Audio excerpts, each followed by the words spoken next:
I grew up in a Christian home. My parents were Salvation Army officers, and at the age of 15, I felt called to full-time ministry. I thought that was the way that my life was going to go, but for other reasons, it didn't happen. But I always had a strong faith and a calling to service. In 2013, I suddenly fell ill with Crohn's disease, eventually leading to me being in a wheelchair. I have always known that God can use me no matter what happens, but I just didn't know what my purpose was, and I didn't know how God was going to use me. And then in 2020, my whole world fell apart. My husband decided that he didn't want to be married to a disabled wife anymore, and that our marriage was over.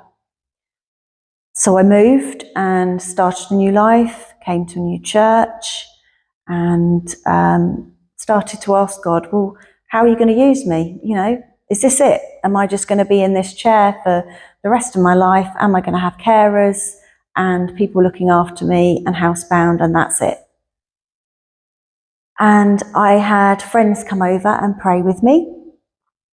And that night, just as I was about to go to sleep, I suddenly had hundreds and hundreds of questions that I wanted to ask God.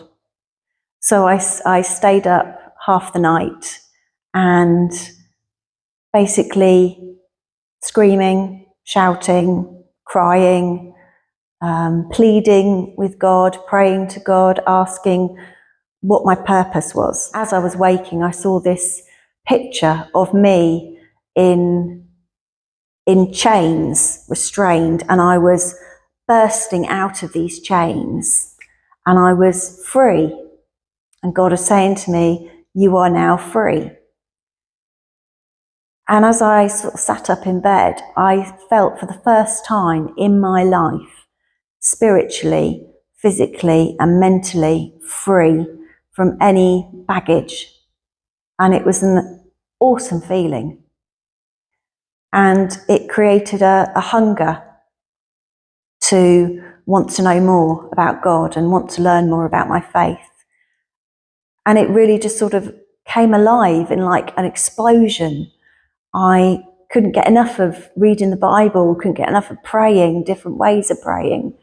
And it was just absolutely incredible. I don't know what God has planned for me, but I do know that I have a hope in Christ Jesus, that whether I am healed on this earth or in heaven, I do have a purpose, and I can help people, I can pray for people, and I can be active in whatever way that I can be, as long as I have breath.